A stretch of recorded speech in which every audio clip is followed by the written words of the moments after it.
Well, thank you very much, Professor Ying and Professor Liu. It's a great honor and pleasure to be here. It's about 10 o'clock in the evening here in New York time, but I'm wide awake, and so I'm looking forward to delivering this lecture. So I'm going to share my screen. Let's see. Share this thing. Okay. And can you see the screen share? Yes. Great. Okay, so I'll get started. So today I'm going to talk about the ethics of AI in healthcare, and I'm going to try to develop a human rights framework towards thinking about it. And I'll say why as I proceed. So there's a lot of interest in using AI in healthcare. AI is being used already to diagnose various types of cancer, to identify heart rhythm abnormalities, to screen various eye diseases, and to identify viable embryos. But before we can use AI in clinical settings, it's very important that we make sure that companies and AI researchers follow appropriate ethical frameworks and guidelines when developing these technologies. In recent years, there have been many ethical frameworks that have been proposed. So to date, there are over 80 such frameworks from private companies, governmental agencies, academic and research institutions, and so on and so forth. Now, these frameworks have certain things in common. So for instance, many draw on the 4 principles of biomedical ethics: beneficence, non-maleficence, autonomy, and justice. So take autonomy, for example. Autonomy seeks to ensure that patients and consumers are fully informed of and understand the risks and benefits of a particular health technology and voluntarily consents to it. Beneficence aims to guarantee that AI health applications promote the well-being of patients and society as a whole. And non-maleficence strives to ensure that AI health applications do not impose undue harm on patients. And justice seeks to promote the fair and equitable distribution of the benefits and burdens of AI health technologies. And in addition to these 4 principles,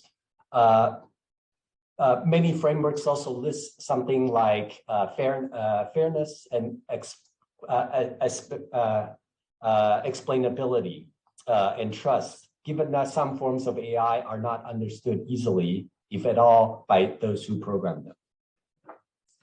So, but at the same time, many organizations also offer their own ethical guidelines. So here is one from the Future of Life Institute, and among other things, it lists value alignment, and that says that basically highly autonomous AI systems should be designed so that their goals and behaviors are aligned with human values.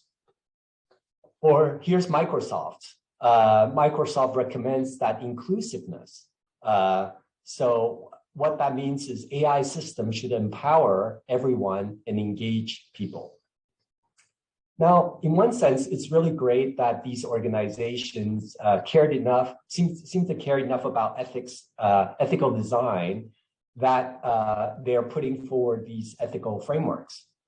But in another sense, this proliferation of ethical frameworks has created confusion from which pressing questions arise.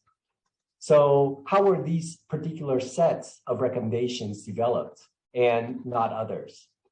Which recommendations, should AI developers and organizations follow, and why? And more fundamentally, what grounds and justifies these recommendations? How do we distinguish between recommendations that are genuine from those that are not? And more importantly, how do we use these recommendations in practice?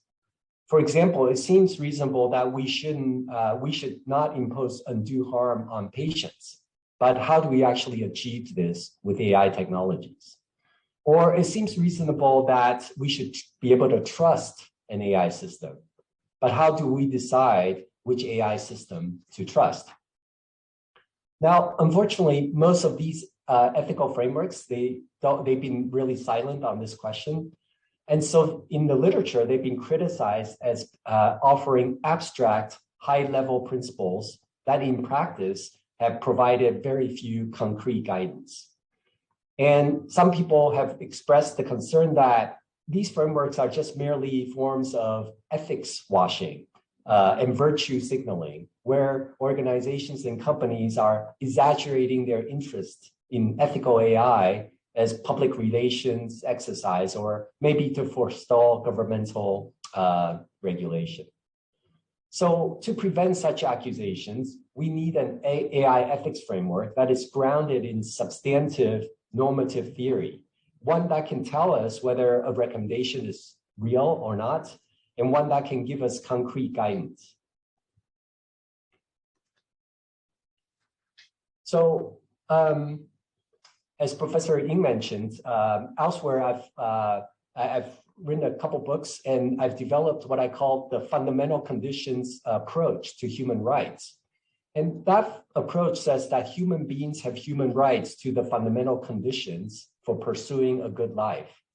And I've applied this approach to a number of issues in research ethics, as well as to the ethics of AI generally.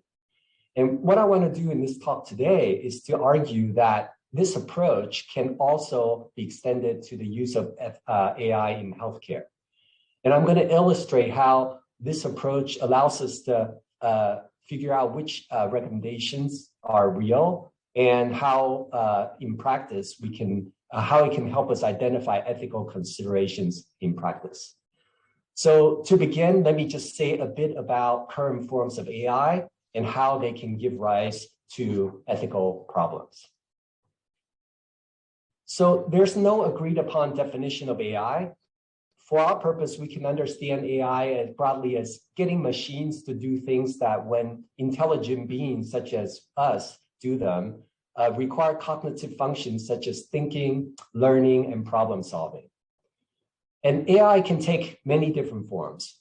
So one is something called symbolic AI, which uses basically a series of if-then rules and statements to establish the relationship between inputs and outputs. Another form of AI is machine learning, and that uses algorithms to learn from data without being explicitly told what to do. And within machine learning, one can distinguish between supervised learning, unsupervised learning, and reinforcement learning.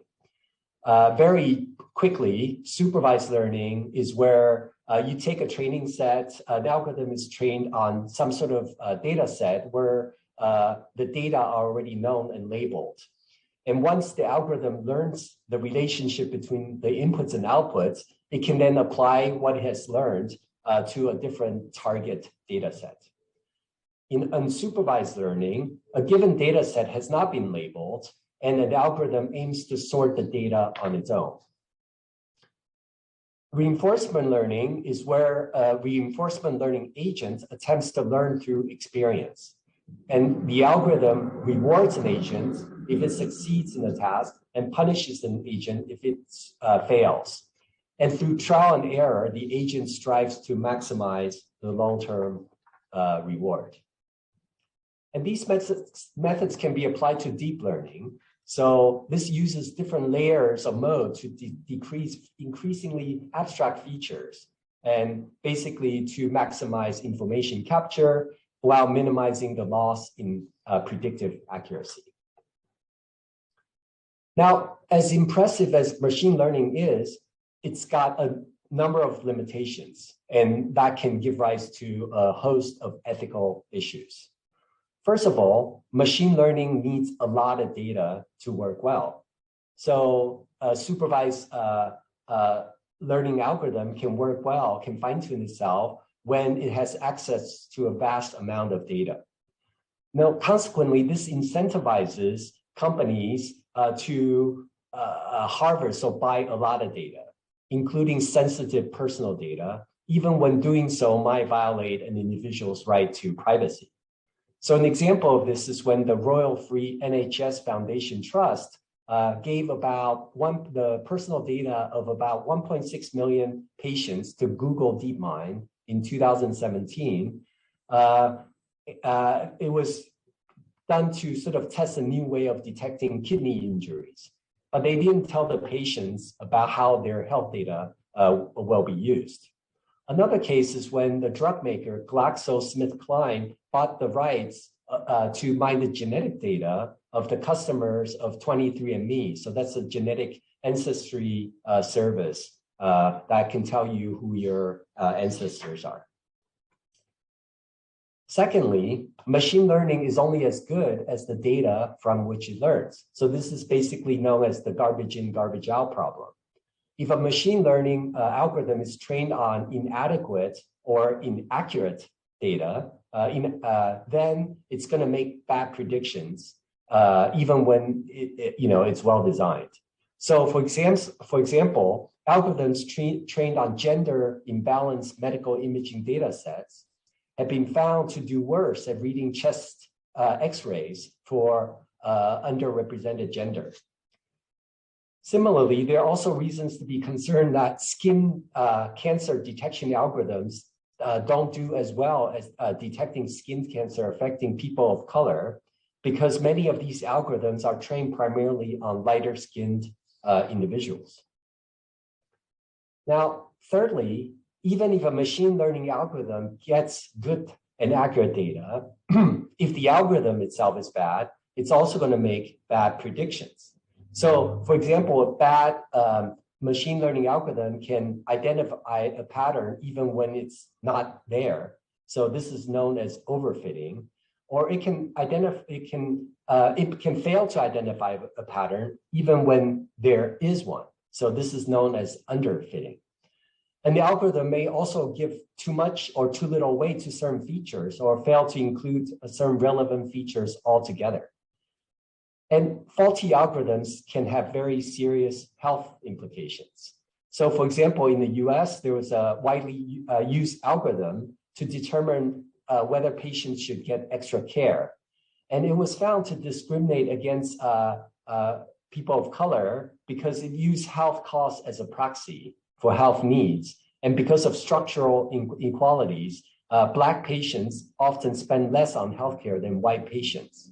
And as a result, the algorithm decided that Black patients were healthier than equally sick white patients. Fourth, as I noted earlier, deep learning is a black box that raises issues such as interpretability, explainability, and trust. Deep learning is impenetrable even to its programmers because typically it employs thousands or sometimes millions of connections that interact with one another in very complex ways. And so as a result, it's very difficult to understand what that interaction mean.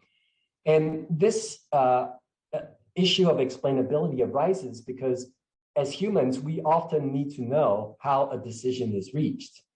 But deep learning just tells us its prediction without telling us how it arrives at its prediction. And so to give an example, a deep learning algorithm might predict that there's a 70% chance that Jay's tumor will become malignant in 5 years. But the deep learning algorithm does not, for example, say that there's a 70% chance that Jay's tumor will become malignant in 5 years because Jay has a history of cancer and is 50 years old and has lower back problem. Now, without such an explanation, the doctor would be unable to explain to Jay why his tumor is likely to go bad. And beyond explainability, this also raises questions of trust in a deep learning system because we don't know whether it's making its predictions on reasonable and reliable grounds. And for high-stake decisions such as healthcare, not being able to trust the deep learning system is quite problematic. So are there ways to address this black box problem? Now, some AI researchers are currently exploring why something called interpretable machine learning. So it's a kind of technical fix. And one such method basically involves adding a deep learning model as an additional layer after the black box. And the added layer would provide information such as which features were the most important for arriving at a particular decision. And the hope is that this information would make the deep learning system more interpretable. But there are a number of problems with this approach. One is that since this sort of interpretable layer is placed outside of the black box, it's really providing a post hoc explanation. So after, of the black box, after it has already made its predictions. And one might wonder whether such a post hoc explanation would give us the actual reasons why a black box gave the prediction that it did. So, the concern can basically be put in the form of a dilemma. So either if the predictions are not based on these post hoc explanations, then what's the value of these explanations?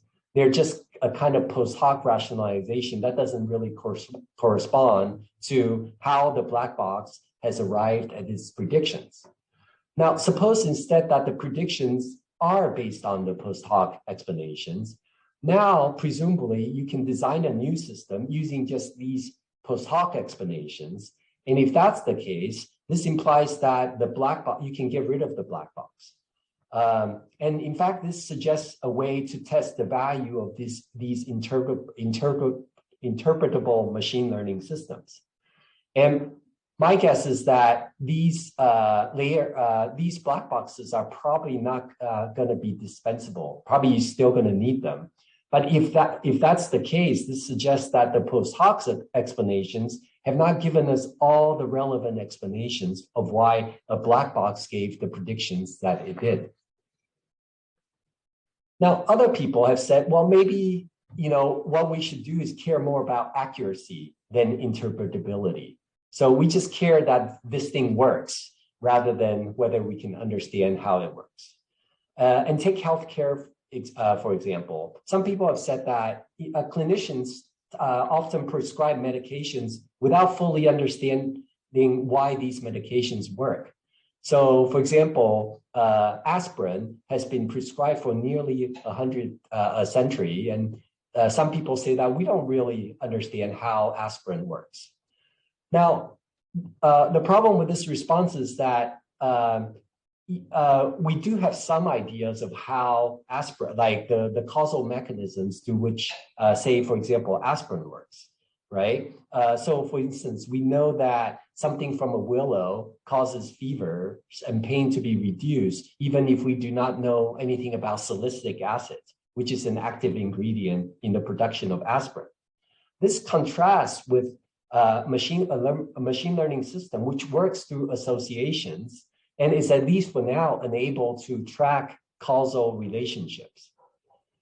And so to see why that's important, let me talk about how deep neural networks are actually vulnerable to adversarial attacks. So here's an example. This is something called the one pixel attack. Now, the one pixel attack is basically where they just take one pixel in a picture and they removed it. And if you can see in the photo, here, there's a ship, and we can see clearly that it's a ship. But just by removing one pixel, now the algorithm says with 99.7% confidence that it's a car. And here's another example where they use a filter. So they made 0.04% change to the pixel values. So they applied this filter. And for us, basically they changed about 400 pixels out of a million. And for us, we still see that it's a panda, but the algorithm now thinks that with 99.3% confidence that it's a gibbon. And this has been shown, the adversarial attacks has been shown to also work in the medical cases. So here's an example where they classify sort of skin cancer completely wrong. And the fact that deep learning networks are vulnerable to these types of attacks suggests that they're not really learning real features of the world, such as causal relations or what a macro level object like a panda really is. Instead, they're only learning very superficial features. And so, for our purpose, if a deep learning system can be tricked like that, then the issue of trust is still going to be highly relevant, especially in something like healthcare. So given all these ways in which machine learning could fail, it's critical that companies and AI researchers have an appropriate ethical framework that they can follow when they develop these technologies. Okay. So let me now say a bit about the fundamental conditions approach. So I'll explain why human beings have human rights to the fundamental conditions for pursuing a good life. So as I see it, a good life is one spent pursuing what I call basic activities. And these are activities such as deep personal relationship with one's spouse, friends, parents, and children. Knowledge of the workings of the world, of oneself, of others, active pleasures such as creative work and play, and passive pleasures such as appreciating beauty. And the fundamental conditions are various goods and capacities that human beings, qua human beings, need in order to pursue their basic activities. So for example, the fundamental goods are resources that human beings need in order to sustain themselves corporally. So things like food, water, and air. The fundamental capacities are powers and abilities that human beings need in order to pursue the basic activities. So things like the capacity to think, to be motivated by facts, to know, to choose and act freely, so that's liberty, to appreciate the worth of something, and to have control of the direction of one's life, so autonomy. And the fundamental options are those social forms and institutions that support these fundamental capacities. Now, in my view, these fundamental conditions ground human rights because having these conditions is of fundamental importance to human beings, and because rights can offer powerful protection to those who possess them. So the former is true because if anything is important to human beings, then being able to pursue a characteristically good human life is. And it seems clear that if we attach a certain importance to a certain end, then we should attach this importance to the essential means to this end. So given that having the fundamental conditions for given that pursuing a good life is of fundamental importance to human beings, having the fundamental conditions for pursuing a good life must also be of fundamental importance to human beings.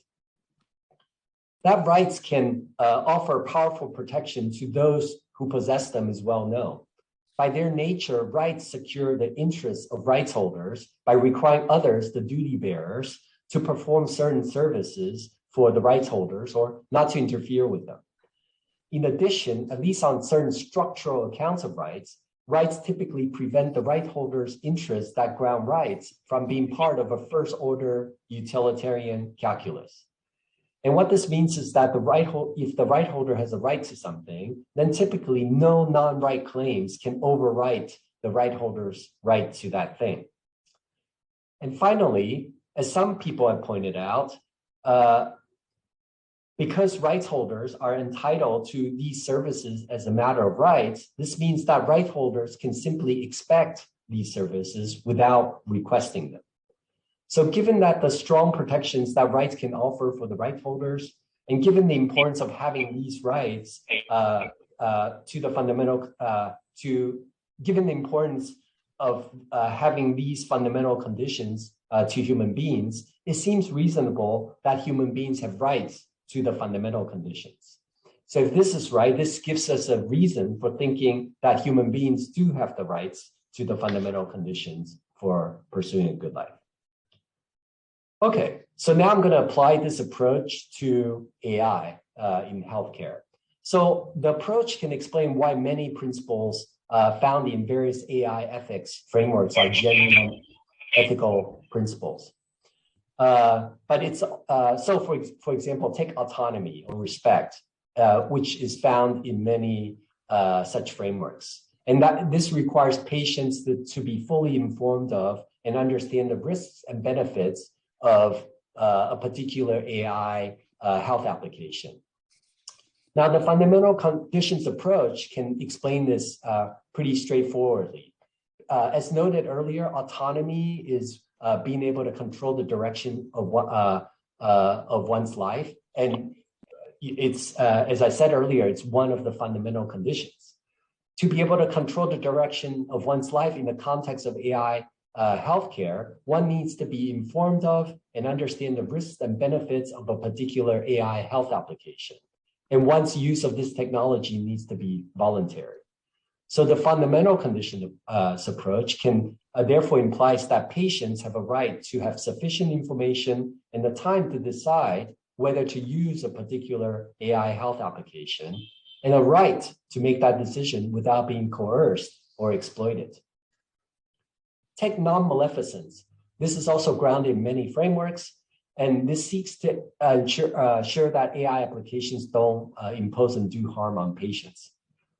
Again, the fundamental conditions approach can explain and justify this principle. If patients were to experience harm when using a particular AI health application, this would undermine their ability to pursue the basic activities. So the fundamental conditions approach implies that patients have a right not to have such harm imposed on them unnecessarily, which means that companies and AI researchers should do whatever they can to minimize the risks of harm to patients. Now, however, the fundamental conditions approach would also exclude some of the recommendations as genuine ethical principles. So to give an example, take value alignment. Remember that it says that highly autonomous AI systems should be designed so that their goals and behaviors align with human values. Now, many people endorse this recommendation because they are worried that AI is soon going to outpace humans, and they want to ensure that algorithms that are designed in such a way that they don't harm humanity. Now, while this is a laudable goal, it's not clear that AI systems should be designed so that they're aligned with the human values. Now, so, while many people would regard Mother Teresa as a moral exemplar, there are others who would not and who would instead regard racists as moral exemplars, for example. Nevertheless, AI systems should not be designed so that their goals and behaviors are aligned with the values of those who prefer racists. A more plausible principle in the vicinity is that AI systems should be designed so that their goals and behaviors respect persons or humanity as ends in themselves. But if that's the case, the fundamental conditions approach can explain that, why that would be a genuine principle on the ground that having our moral status as persons respected is a fundamental condition for pursuing the basic activities. Indeed, if our moral status as persons were not expected, then others would be at liberty to use us as mere means to their own end. If so, we would not have the kind of control necessary to determine the direction of our lives. So what this shows is that the fundamental conditions can be used to distinguish real ethical principles from those that are not. Now, I think that the fundamental conditions approach doesn't just give us a substantive ethical framework. I'm going to illustrate that it also gives AI researchers in healthcare a helpful framework for identifying distinct ethical considerations that they might encounter and for explaining why and justifying these ethical considerations. So to just illustrate, in healthcare, there's a spectrum in which healthcare applications can be applied, ranging from inside the human organism to outside of it.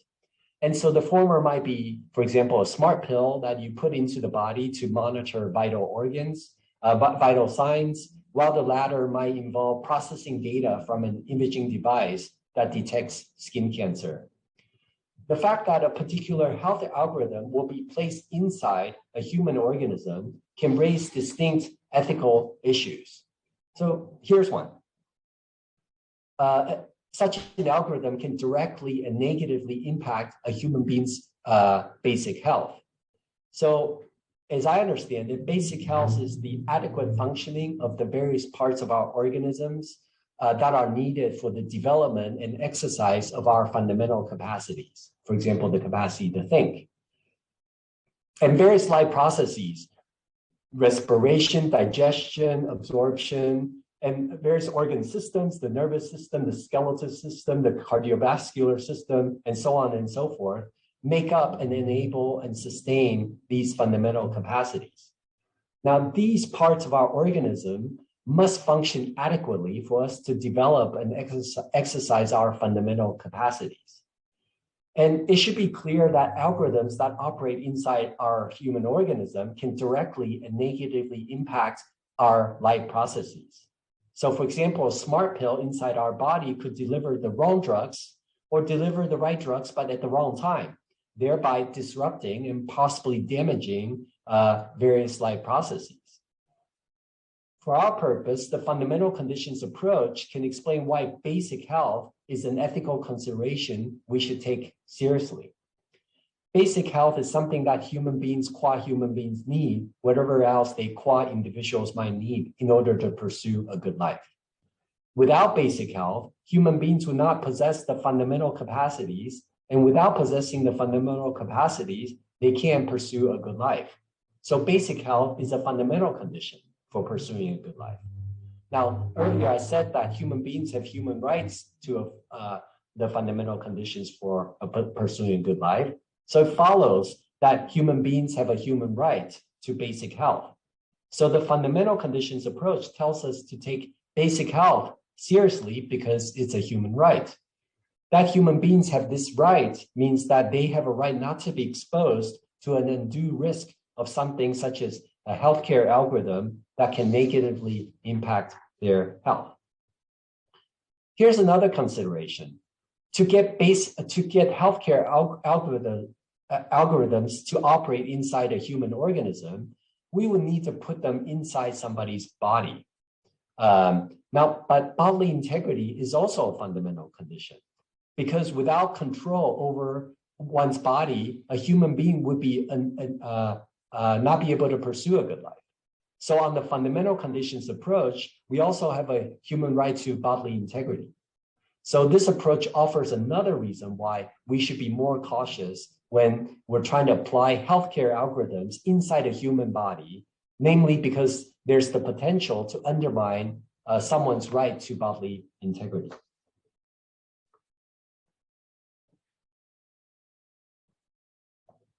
Let me give another example of how the fundamental conditions approach can help identify distinct ethical considerations that AI researchers in healthcare might encounter. So there's another spectrum in which healthcare algorithms can be deployed, ranging from those that are designed to help humans with their decision-making to those that are capable of making decisions on their own. So take an example of the former might just be an algorithm that can recommend potential medical diagnosis. Physicians can then incorporate those algorithmic diagnoses into their decisions about how to treat patients. An example of the latter might be a robot surgeon designed to make incisions or perform surgery without any human input or control. Now, with respect to algorithms that can enhance but not replace human decision, we're still in control in how they're going to be used.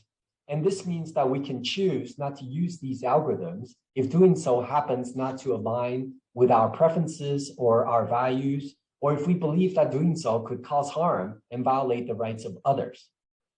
But with respect to algorithms that make their own decisions independently, we may no longer be in fully control of these algorithms once they're used. And among other things, this can result in these algorithms inadvertently going against our values and exposing others to harm without our being able to stop them. So the fundamental conditions approach implies that algorithms that can operate autonomously, so on their own, would require distinct scrutiny since they could inadvertently subject others to harm and violate the rights of others without our inputs. So interestingly, healthcare algorithms can be deployed on both spectrums at the same time.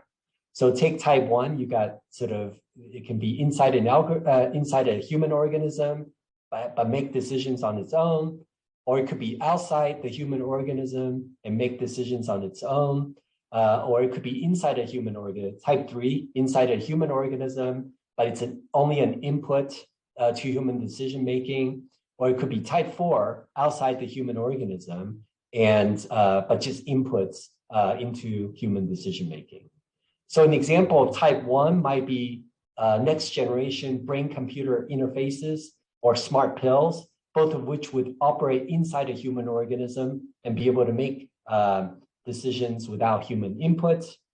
And some examples of type 2 might include the next generation robot surgeons or robot caretakers, both of which would operate outside a human organism, but could make decisions on their own without human input. An example of type 3 might be AI-powered in vivo biosensors that can monitor biological processes inside a human organism and give this information to patients, to physicians for further analysis. And an example of type 4 might be AI-enabled radiology assistants, which can improve diagnostic accuracy. Now, for our purpose, the fundamental conditions approach can help us see that the ethical considerations we have identified earlier could remain even when the algorithms are deployed on both spectrums. So to give an example, take a next generation BCI that's put inside your brain. And let's assume that it can make independent decisions without human input. So it's a kind of closed loop system. The fundamental conditions approach tells us that we should make sure that such a device will not violate the right to basic health and the right to bodily integrity, and also that it should not inadvertently cause harm to others. So I'll now show that being able to identify the kinds of ethical considerations that one might encounter with respect to a particular healthcare algorithm can help us decide how it should be developed and implemented. Okay. So as we have seen, a pressing problem with current iteration of deep learning systems is that their learning is in some sense quite superficial. So they don't really learn real features of the world, such as causal relations or what a panda really is. As such, deep learning is prone to getting things really wrong, as its vulnerability to adversarial attacks suggests. So what can we do to reduce the risk of algorithms going astray in the healthcare research context? Well, there are two options. The first option is to hold the algorithms fixed so that they would give the same results whenever they're provided with the same inputs. Or as the US FDA, the Food and Drug Administration puts it, to use something called locked algorithms. By contrast, adaptive algorithms are able to learn continuously, which means that for a given set of inputs, the outputs may change as the learning process is updated. So a second option is to hold the environment fixed, in which the algorithm operates fixed, and allow for the use of adaptive algorithms. Now, take, for example, next generation robotic surgeons. Suppose that we would like to use adaptive algorithms. In this case, we may be able to reduce the risks of the algorithms doing bad things by holding the environment in which they operate fixed. So we can do this, for example, by allowing the robotic surgeons to only perform tasks that they can do with a high degree of accuracy, for example, incision or suturing. But in many healthcare applications, however, it may be really difficult to hold fixed the environment in which algorithms operate, because many such applications involve the human organism and the life processes of which are in constant flux and therefore difficult to hold fixed. Given this, it seems that the first option, the locking the algorithm itself, may be preferable for many types of healthcare applications in the near term. So earlier I identified 4 types of algorithms. I'm not going to repeat them, but based on the ethical considerations we have identified, it seems that there are good reasons to use locked algorithms in the first 3, type 1 to 3. For example, say that a healthcare algorithm is going to operate inside a human organism and make decisions on its own. To ensure that basic health and bodily integrity of patients remain uncompromised and that they're not inadvertently harmed, it seems that that's a good reason to use locked algorithms in this case. Likewise, there's a prima facie reason to use locked algorithms in cases where algorithms operate outside of the human organism, but they are making their own decisions, since they could go against our values or cause harm without our being able to stop them. Similarly, in cases in which algorithms would simply assist human decision-making, but would do so inside the human organism, we might also consider using locked algorithms since they could affect a patient's basic health and bodily integrity. Now, as far as I can tell, the ethical considerations that we've identified do not seem to apply to type 4 algorithms, which serve as inputs into human decision-making and operate outside of the human organism. But this doesn't mean that there are not other ethical considerations that apply to type 4 algorithms. I just haven't talked about them in this talk. Now, even though we should use only locked algorithms in type 1 to 3, I think we may still be able to take advantage of adaptive algorithms through what might be called staggered learning. So staggered learning involves allowing adaptive algorithms to learn and generate new input-output relations, but not apply that new learning right away. And once the new connections between inputs and outputs have been verified and validated, they could be maybe through some sort of randomized control trials. They could then be used to develop a new and updated locked algorithm. So in this way, and you can imagine sort of putting an adaptive algorithm alongside a locked algorithm. So this thing is learning, but we're not using it right away. And in this way, learning could still occur, but would be done in steps. Okay, so I'm just going to conclude. So there are many companies, government agencies have proposed ethical frameworks for AI, but they don't really explain how these recommendations are justified and how we can distinguish between genuine ethical principles and those that are not genuine principles. So in this talk, I've argued that the fundamental conditions approach gives us a more unified and substantive AI ethics framework that can help us address these issues. I also suggest that the fundamental conditions approach can help us identify distinct ethical considerations that companies and AI researchers in healthcare might encounter and how they can explain and justify those ethical considerations. For instance, I showed that the fundamental conditions approach helps us to see that healthcare algorithms that operate inside the human organism could raise issues about basic health and bodily integrity. And healthcare algorithms that make decisions on their own without human input could raise concerns that such algorithms could cause harm to others without our being able to stop them. Now, since current iterations of deep learning learn superficially, I also suggested, based on the fundamental conditions approach, that many healthcare algorithms should be locked, at least for now, but that we can still take advantage of adaptive algorithms through staggered learning. So I think the fundamental conditions approach offers a novel and substantive ethical framework for research for sort of ethics in healthcare. And it goes just beyond sort of saying, hey, we need to respect autonomy, make sure that these algorithms benefit people, and there needs to be transparency. So I think this approach deserves to be investigated further in future discussions on this topic. Thank you very much. And I will stop share. Okay, thank you, Dr. Liao. I very much enjoyed the talk. And let's have Dr. Liu for brief comment. Dr. Liu. Yes, thank you, Professor Liao, for the talk. And I think I really learned a lot about this from this talk. Really learned a lot from this talk, like in different aspects. So I have several things and questions maybe to ask. So should I just pause the questions all at once, or is it better that I ask question one after another so that I will ask you one question and you respond, and then I can answer another, and then I will ask sure. another. How about one at a time? And then, yeah, that might be good, and good for the audience as well, so that they can kind of digest. Yeah. So. Yeah. Okay. So I think the first question is more like for clarification, because I take it that you are trying to apply a fundamental conditioning approach, sort of a more general normative ethics framework, to the question of applying AI to healthcare. So I take it that perhaps I'm not sure about the background of how much background knowledge the audience have about normative ethics.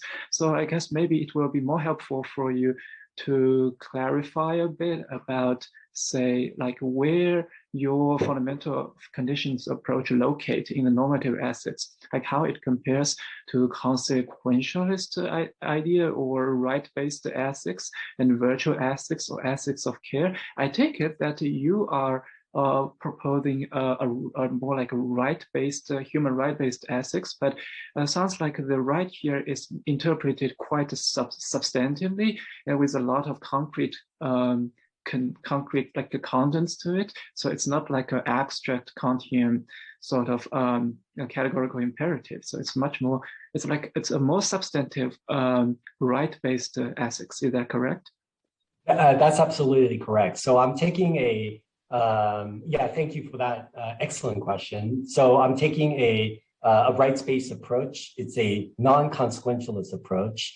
It's as opposed to consequentialism. So consequentialism is this idea that we should just aim for that, do the act that will maximize the greatest consequences. This approach is different from that. It's sort of saying that people have rights, and we need to first and foremost respect those rights. It's a minimalist approach. So so the rights-based approach doesn't say that it's the whole of morality. So even if you respect rights, there could also be virtues. These are sort of the minimum things of what we owe to each other. The things that we have to do for each other as human beings. Let me just, this is a bit more technical, but I can sort of explain, for example, how it contrasts with, so there's a neighboring view, it's called the capabilities approach by Amartya Sen and Martha Nussbaum.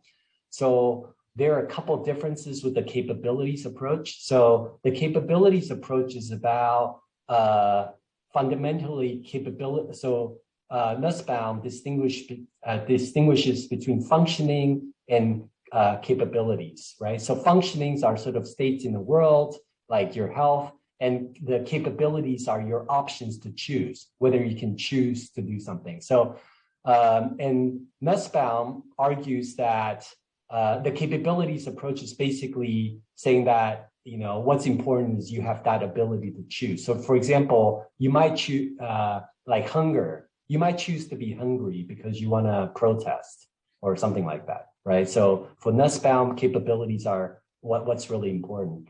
In my view, there are a lot of things where you don't have an option to choose. So for example, there are a bunch of what I call status rights, where you don't have an option to choose. So for example, you have the right to be treated fairly before the law. You don't have an option to choose not to be treated fairly before the law. So you can go to the judge and say, hey, judge, please discriminate against me and don't treat me fairly. That, you have that right, but you don't have the option to choose. So the capabilities approach cannot explain status rights. It also cannot explain children's rights. So very young children don't have the capabilities. They only have functionings. And in those cases, we just care about their functioning rather than their capabilities. So we care that they're loved, that they're taken care of, they have food. These are all the functions, they can do certain things. and we care less about whether they have the option to choose. So those are some differences. I hope that was helpful. So yeah, this is very helpful. And I think that you mentioned your approach is a minimalist approach, which at the same time acknowledge some other values such as virtues. I think this point is pretty helpful. And the next question, I think it's also related to the status of the fundamental condition approach with regard to the other values. So I think that you are trying to use this approach to sort of give is that a second order like evaluation of like many values that has been traditionally offered, or many other ethics frameworks that has been proposed by different institutes, and so in this case, are you trying to give you're giving a higher order sort of criteria to evaluate like what value should be more important, and the rationale behind all these values and why they are values at all. But I have a concern is that perhaps values in themselves, they just happen to be so many different values, and perhaps there lack a certain unification there. And here I have to maybe recall something which it might be outdated, but maybe not. It's the David Ross sort of a prima facie duty sort of idea that like he thinks that we have in ethical considerations, we have a lot of prima facie duties, but in every concrete case, perhaps you cannot really find a principled way to handle the case, and you have to make some sort of judgment based on so many different prima facie duties. So I wonder if might it be that there are these values such as beneficence, justice, and autonomy are sort of like these different dimensions of values. Perhaps one has to balance them in concrete case rather than finding a principled unified framework to handle them. Or this is one way perhaps to consider these values as like they are multi-dimensional, and that this is so many different aspects of values in concrete case that work rather than under a unified framework. And also, given that you have offered a list of fundamental conditions, and would it be that these different fundamental conditions, they pose sort of like different aspects of rights that one has to respect, which may also come into conflict at a certain point? Yeah, great questions. There's a lot to unpack there.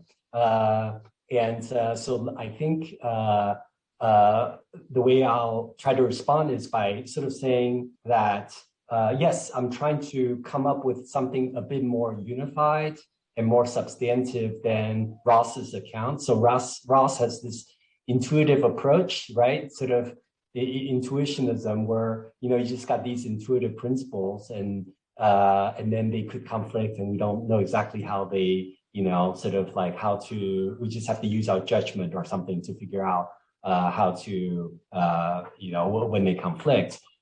This approach tries to go a bit more, do a bit more than that. And so what is it based on? It's based on this idea of a good life. So in that sense, it's Aristotelian in some sense, right? So we think about, what does it take for human beings to flourish, to have a good life? So I talk about, it seems that we need to pursue certain basic activities, right? So the basic things like having friends, love our parents, love our children, relationship, that seems very valuable, like for human beings in many cultures, and so on and so forth. Relationships, very important. Another thing is knowledge. Seems very important that we know things, right? And then maybe active pleasure. So being able to do things, play sports, right? Engage in certain activities. Or passive pleasure, being able to appreciate the beauty of a painting or listen to beautiful music, right? And the list could be the activities could be more extensive, but I take it, if you look at those activities, they're very minimal, and they're very uncontroversial, right? Like if I say, look, most human beings in most societies need to do these things in order to have a good life. That seems very uncontroversial. And if that's true, then I want to say, well, what's needed? What are the things that we need to do those things? And those are the fundamental conditions. So to do those things, we need to, for example, be able to think, right? You can't do anything if you can't think, right? We need to be able to have relationships, like be able to engage with others, have sympathy, and things like that. So these are very basic human emotions that we need to have in order to interact with another. And so then my claim is, well, because of the importance of being able to pursue a good life, we need to have a right to those. And the nice thing about this framework is that it's a bit more substantive than Ross's framework. So Ross gives us a bunch of different things, but we don't really know how they fit together. On my approach, we know how they fit together. They fit together because these are the things that we need, human beings, qua human beings need to pursue a good life. And that's sort of a nice feature. And I'll just say one other thing, which is you might worry about value pluralism, right? So look, like different cultures they might have different values. And so like why pick certain value, so there could be conflict, like different people could have different views about what should go into the list.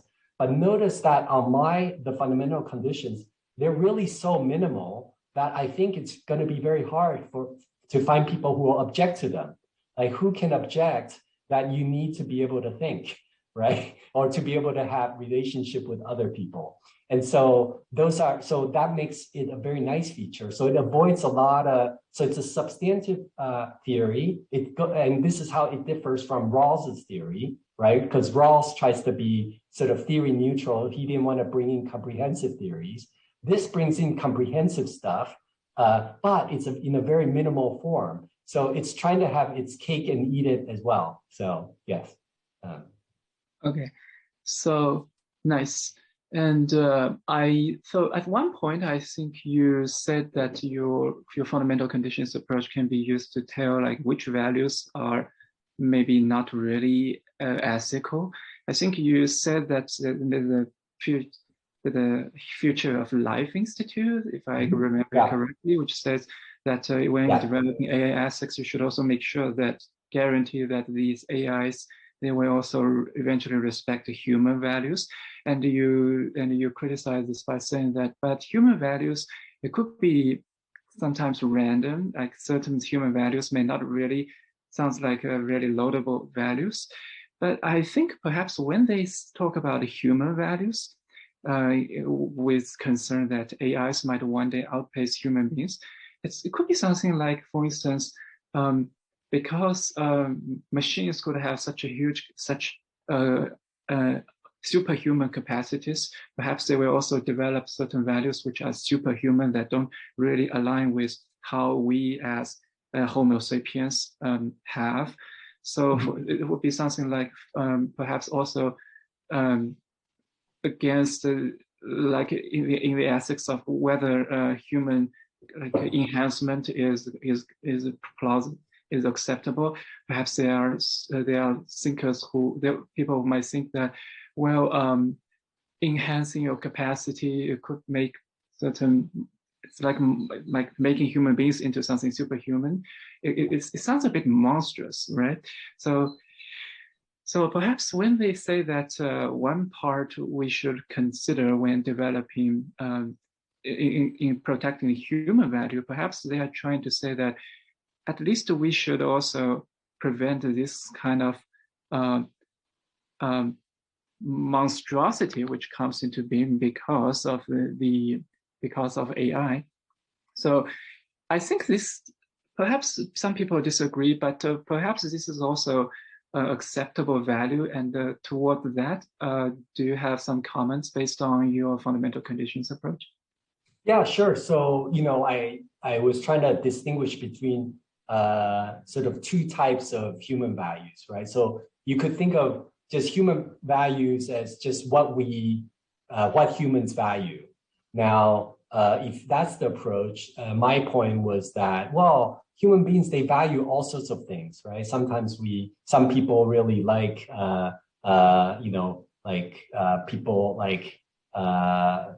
people who act badly, right?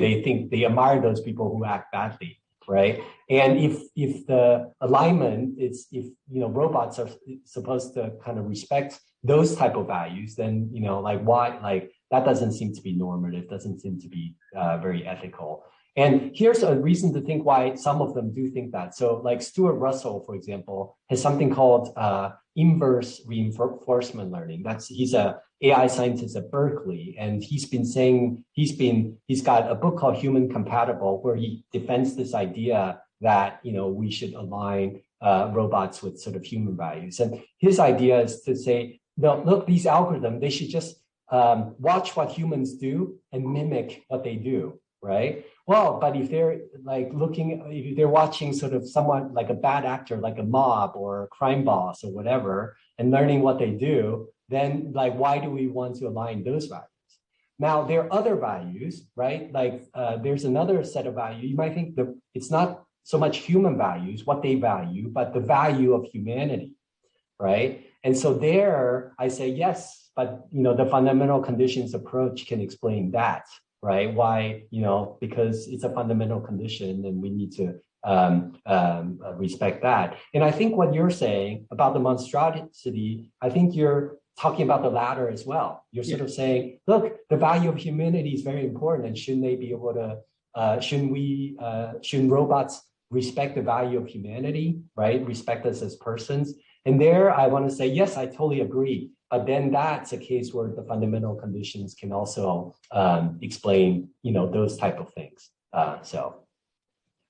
Okay, so I have one last question, which might also, it relates to how you apply your fundamental conditions approach to say these four spectrums of medical devices, like the devices inside or outside human bodies, and whether they make autonomous decisions by themselves, or whether they just offer input to human decision making. So I really appreciated that you used your approach to distinguish between them and find that some of them should require certain different more moral scrutiny, and maybe certain such devices should be limited to certain should be less adapted. They follow locked algorithms. I'm thinking I think this offers pretty concrete explanations. Although I'm thinking, is it possible that say some other ethical frameworks might treat it in a different way, and which might also receive a similar result? For instance, it sounds like these situations, whether the device is inside a human body or not, or whether it makes its own decision or not, somehow the issue is that the risk could come in high, or the risk could not be controlled. So we want such risks to be minimized, and also we wanted to make sure that we can control these risks coming with whether they directly disrupt stuff in the human body, and things like that. So if they maybe say using certain consequentialist ideas or utilitarian ideas who consider risk and control and who values that, might also offer the explanations of say how we should treat these four different types of devices differently. Good. Yeah, so I think that's right. So the claim wasn't that other ethical theories couldn't draw the distinction between sort of inside the body, outside versus outside the body, and things like that. What the claim says is that the approach gives us a unified way of thinking about these things, right?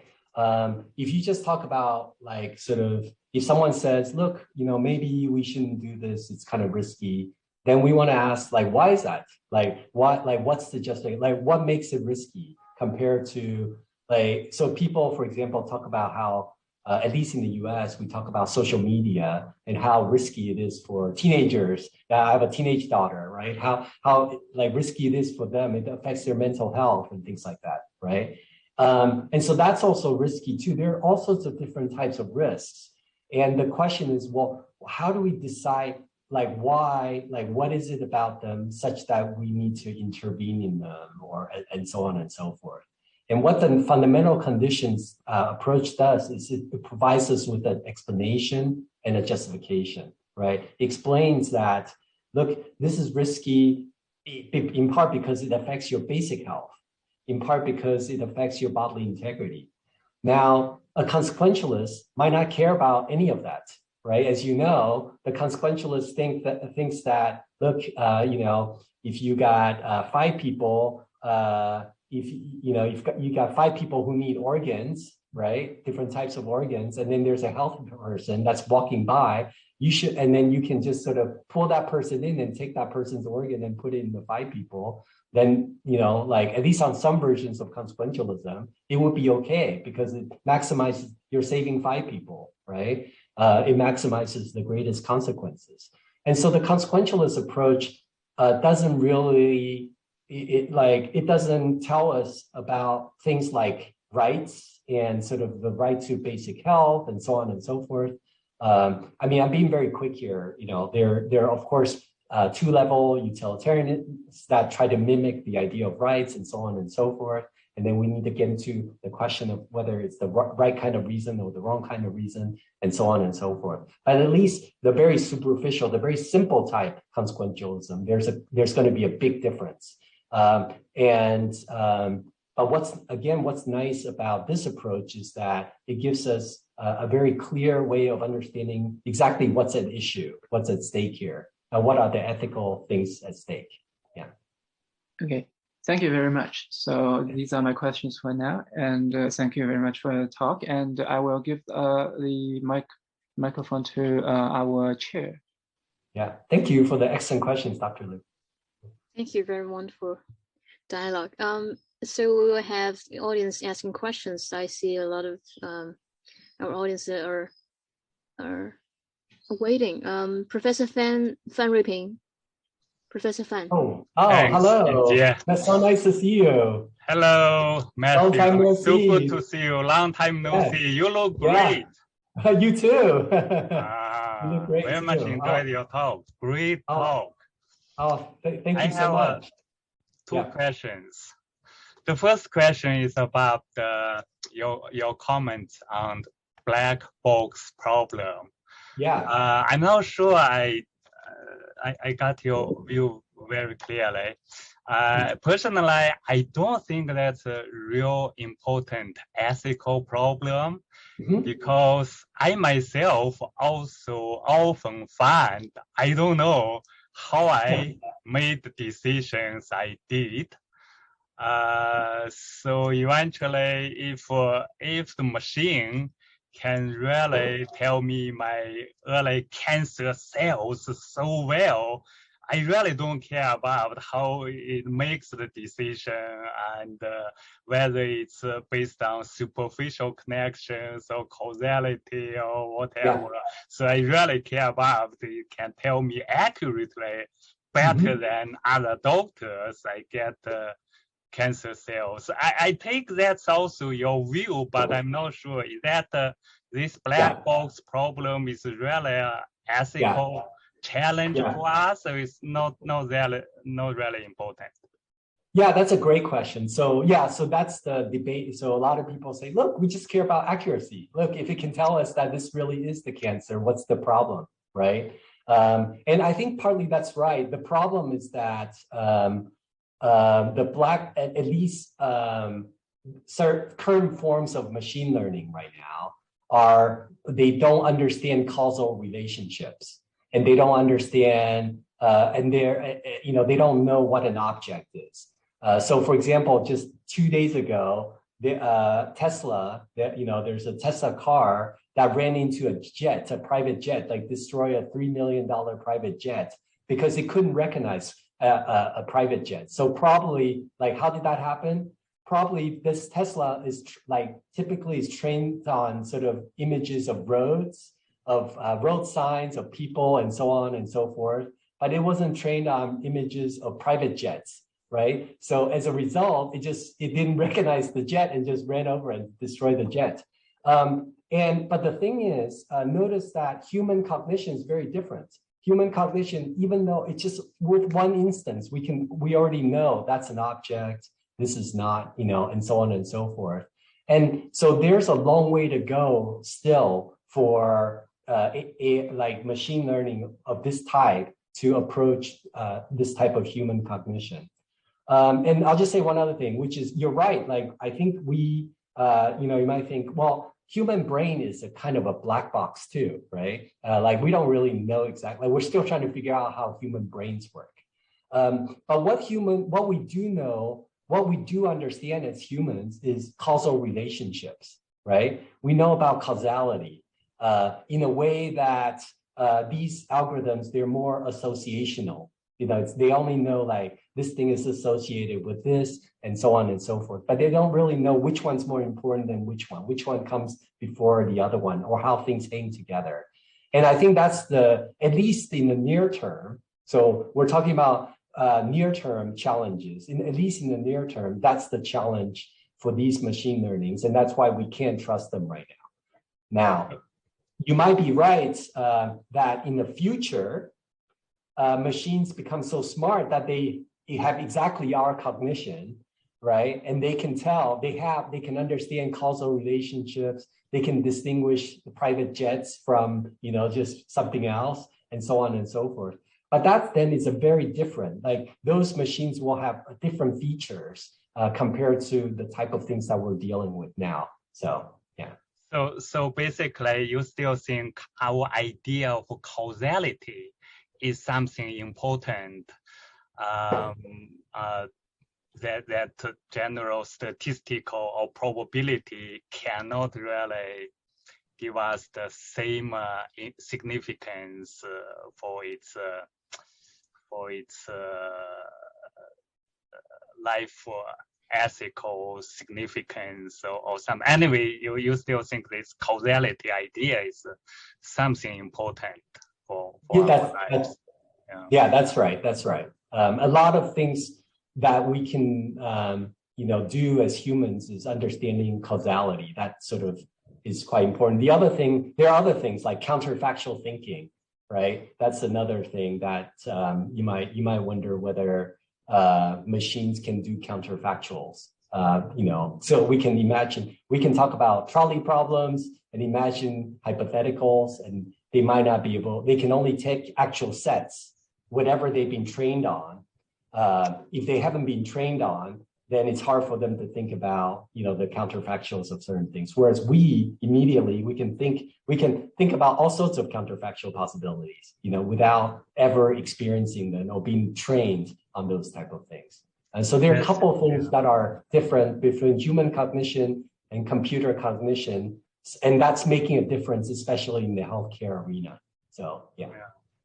That's very good. I think I love to have a long time to discuss with you about this, but I guess I should turn to my second question and give time to other people after that. Your wonderful fundamental condition approach. Yeah, I should confess that I should learn more about it. I will, I promise. Yeah. Here, I'm thinking that I have this idea. I like you to see, what do you think? I think we humans, at least from my ethical perspective, want to, one of our fundamental conditions, it seems that we want to be with other human beings doing important activities, such as medical activities. So even if in the future I know the AI is better than average medical doctor, I would think a fundamental condition for our human life world may still be, I would love to be together with both AI and the medical doctor, rather than simply just with AI machine. This would be the same even if we all become your type 3 kind of beings. That would remain my idea. So does that make sense to you? Or so this is not anything challenging your Yeah. This is more like I love to ask your view about my view. That do you think that makes sense? I think we should be with human beings to do important activities, not only with machines. That should be one of our fundamental conditions. Does that make sense or not? I think that makes a lot of, a lot of sense. I think we want to interact with other human beings. So if you just take chess as an example, right? Like now computer chess, AlphaGo can beat humans. Like basically every computer chess program can beat the world's grandmaster, like Magnus Carlsen and so on and so forth, right? But humans still want to play against other humans. They don't want to play against computer programs all the time. And so that speaks to what you're saying, which is we want to kind of compete with humans, interact with humans. They're at least right now they're more fun. So we can go drink beers with them and things like that to hang out. In the future, I can imagine a case where things change. So imagine a very, very far future where these AI robots they really acquire moral agency. They really become person-like, right? Just kind of like us. In that case, we might have, just like, in addition to hang out with humans, some people have dogs, right? Some people have cats, and they enjoy the companies of other non-human animals. I can see also a world when these entities become sophisticated enough, maybe we'll have relationships with them. And there's already, I think in Japan there was this guy who married a hologram, right? And so you can imagine, like, when it gets more sophisticated, people might start to marry robots. There's active literature, surprisingly, on this topic. And so, but I think right now it's a bit premature. All these systems are very primitive, but maybe in the future, that things like that could change. Yes, thanks very much. Thank you. So nice to see you. So great to see you. I'm done, Yinjie. Thanks so much. Thank you, Professor Fan. Yeah, wonderful question.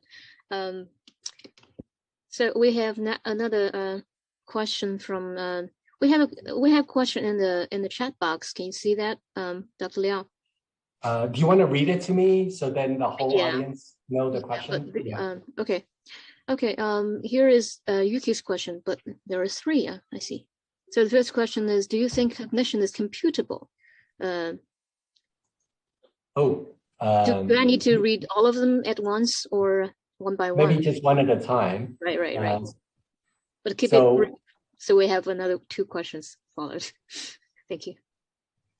That's the $1 million question, whether cognition is computable, right? Whether through machine learning we can get all of cognition. If you're a physicalist, you think, look, it's some in philosophy of mind. You think that maybe there's something about the interactions, like neurons are just somehow they maybe through epiphenomenalism or whatever, somehow we get cognition through the interactions between these neurons, and that like we don't need anything else. And so if that's the case, that's a separate question from whether it's computability, but certainly certain things from like physical things can cognitions seems to arise out of those type of interactions. Okay, the second question you should raise is: some scientists think, if not, it for sure is because of the limitation of algorithm hash rate. Do you agree, and why? Yeah. So, I think certainly currently there's a whole debate about. So I'm on a project right now on AI consciousness. It's actually a 3-pronged project. Animal consciousness, infant consciousness, and AI consciousness. And so there's a question about whether algorithm can give rise to consciousness at all. And so that's sort of something, it depends on your theory of consciousness, whether, global workspace or, like sort of there are different theories of consciousness. And depending on the theory, that might point towards whether certain things are conscious. If you're panpsychist, you'll think that everything is conscious. So you can get consciousness very cheaply if you're panpsychist. So it depends on your theory of consciousness.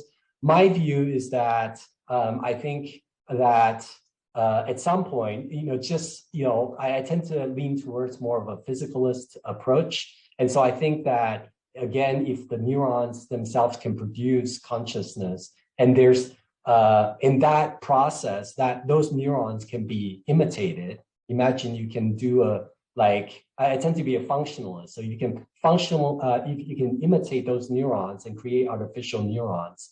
Then in principle, and those artificial neurons are, say, based on algorithms and so on and so forth, then you can create artificial consciousness in that way. But that's very speculative. So there is the third question. As a fact that we are comparing human cognition and the AIs, but do you think there is similar psychology exist in AI, or is still black box since we have yet to understand human psychology? A more radical view is that human psychology is a paradox. Yeah, that's a really wonderful question. And so I think that, as I, in my exchange with Professor Van Roeping, that I think there are some differences right now between human cognition and just, the way machine computes. For example, they can't do counterfactual thinking. They don't understand causality and so on and so forth. And the big question now is whether just through associations, you can get those type of, machines can start to understand those type of relationship, or whether you need to build into them. But I think that at least right now, there's a difference between the two modes of cognition. Okay, thank you. We have another question from Dr. Zhang Yunjie from Fudan University. Mm-hmm. I think you're muted. Did you mute your? Yes, I did. I really enjoyed your talk, and thank you so much. So I have this worry that it looks like if we want to develop an accurate healthcare algorithm, then we need to collect as many as possible data from a lot of patients, which might at some point enforce or make these patients to share their sensitive data and invade their privacy.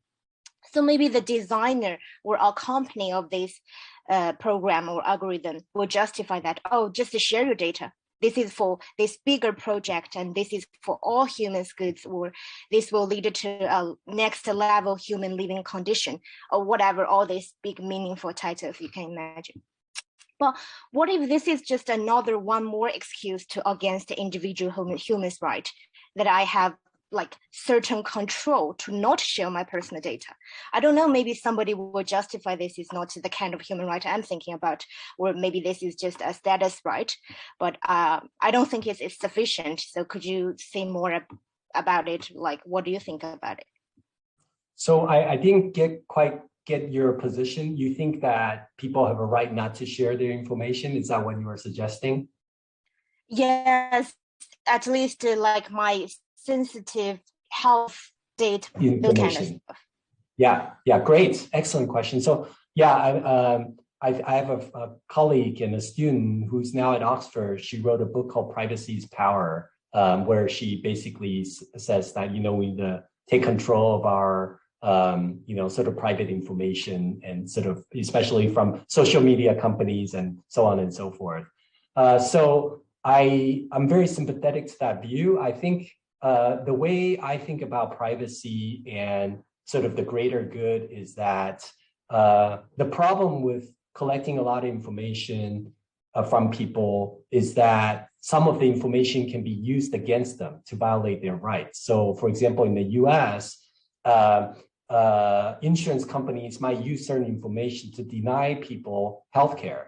And that's a very big problem. And that's why a lot of people are reluctant to give out their healthcare information.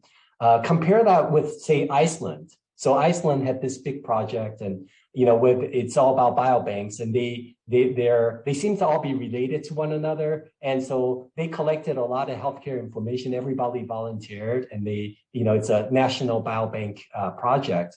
And from the biobank, they were able to do a lot of good. They understood a lot of the health conditions of the people in Iceland and things like that. But the difference between Iceland and the US is that Iceland guarantees, say, for example, universal healthcare to their citizens, and they protect their rights against discrimination. So one of the things that we have to think about is, if as a society we want to benefit from having more information, then I think we also need to make sure that if we want to take advantage of their personal information, we need to make sure that we also guarantee their rights. So things like the right to universal health care and so on and so forth. Because in that way, it becomes a win-win situation. People can be assured that when they provide private information, they will benefit from it and not be discriminated against. Yeah. Okay, thank you so much. You're welcome. Thank you. We have one question from Professor Cai Zhen from the East China Normal University. Yeah, thank you very much for your talk, and it's quite intellectually comforting and joyful at this extremely difficult time in Shanghai. I'd like to ask a question from the perspective of a patient. Like, how do they know their rights to health is violated when AI is involved in their diagnosis and treatment? Like, I was it's pretty difficult for me to follow all those algorithms when you introduce them. So I was thinking, like, all the patients can know is the results interpreted by the healthcare giver. So would it possible that the more important issue, or more realistically, it's more important to talk about obligations of the healthcare giver and AI researchers instead of the talk of rights on them? Great question. So the way I understand rights is that rights are reasons for other people to have obligations. So the obligation, like you might think, physicians, doctors, they have like duties to protect patients because they were told by somebody, like by governments or by, they'll lose their license if they don't, protect their patients or something like that. The rights just sort of says that the reason why you have this duty to protect your patient comes from the patient. It's because it's in the interest of the patient that you respect it, the patient. So that gives it, the patient's right gives the physician a duty to do that. Now, the question about, and you ask a great question about, there are all these patients, and how do they know when their rights are violated? We have, at least in the US, we have these informed consent forms, and they're so long and nobody bothers to read them. And it's a really bad system. And what I like about the human rights framework, the rights framework, is that if I'm right, if human beings have these human rights, then the right is against everybody. It's against the physicians, it's against the healthcare providers. And what that means is that and I'm completely agreeing with you, Professor Shen, which is that the physicians, everybody has an obligation to make sure proactively, even when the patients don't ask or when they don't know better, they have a duty to make sure that they're protecting the rights of these patients, because this is a human right. So even if because you can imagine a case where the patient comes in and so a simple case is the patient comes in and doesn't really understand the informed consent form, doesn't really read properly, and so on and so forth. Well, as a patient, as a physician, you have the duty to make sure that this patient can understand what's on the form, right? So you have to find ways, you have to find translators and so on and so forth to make sure that this person really understands the procedure and so on and so forth.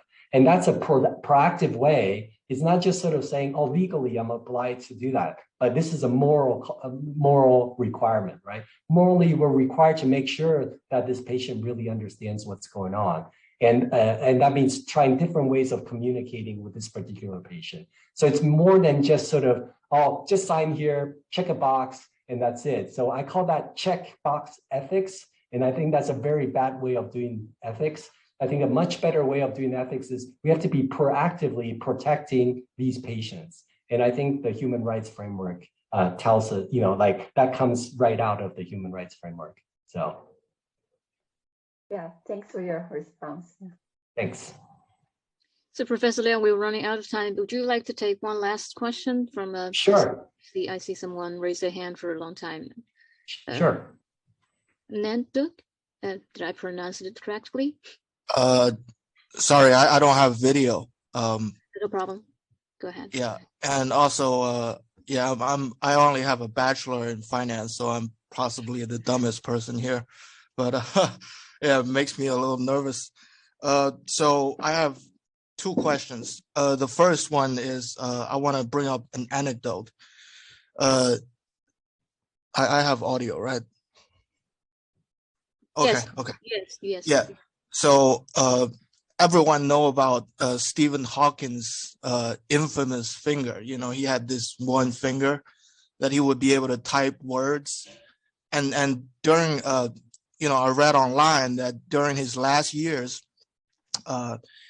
he had like a device that can directly connect somehow to his brain. And he's able to think words, and words would just, go out, which is a very convenient way of, communication for a disabled person. So my question is that within time, this technology will be more advanced, cheaper. So we might come to a point where this technology can be universally applied to not only disabled people, but able-bodied people, so to help them, make their lives more convenient.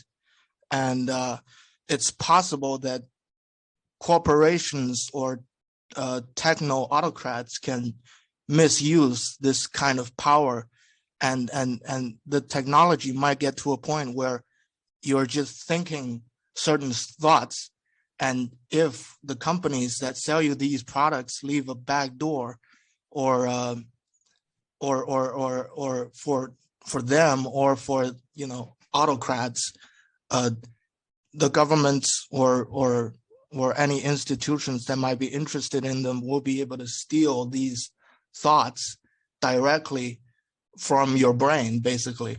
And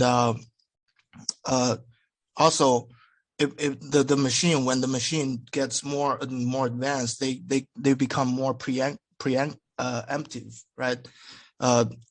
You don't really need to formulate detailed thoughts. They will just be able to, extract just fragments of your major philosophy, your viewpoints on certain issues, or your emotional response towards any information that you were witnessing at the time. So how does your ethical framework sort of come to term with that? That's my first question, Professor Liao. Great, that's a really great question. So right now I'm actually writing a book for the popular, for the wider audience. It's called The Future Brain. And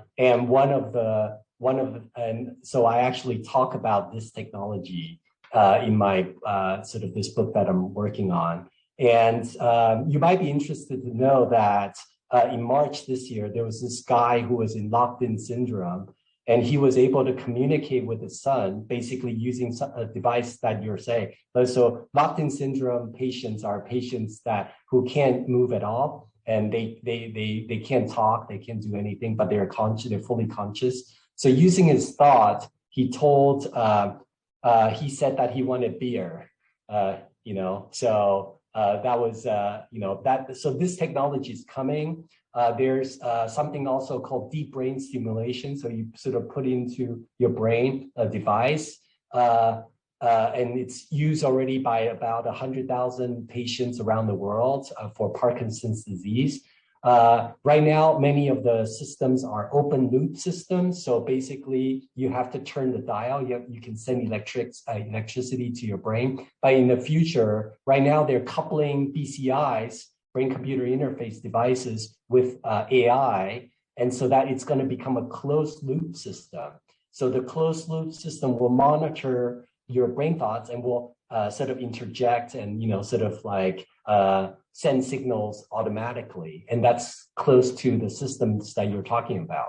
Now, to answer the ethics question, it's related to my response to Professor Zen, which is that as these devices, these technologies get more and more advanced, I think, again, my approach is we need to respect, we need to think more about human rights and, in this case, their right to mental privacy, and also how this information, sort of the brain information that we're collecting from these devices, could negatively impact them. So we need to have a system set up. I don't think the system's there yet because these devices are just coming online. We need to have set up systems that can protect robust, sort of protect people's ability to think freely, to be able to kind of, without being sort of discriminated against, and so on and so forth. So as these technologies get better, I think the rights, the protection of human rights become even more important. Thank you very much. My second question is that we were I'm sorry, we are running out of time. All good. Late then. Yeah, we were running like 10 minutes late for the time. So maybe you can email the Professor Liang for further inquiry. So thank you very much, every audience, for attending today's talk. And next we will have Dr. Kasper Lippert Rasmussen from Aarhus University talk about the puzzle about disability and old age. So thank you very much, Dr. Liang, for today's talk, and for Dr. Liu Haoying for the wonderful comments, for all the questions that you raised. So we'll see each other next time.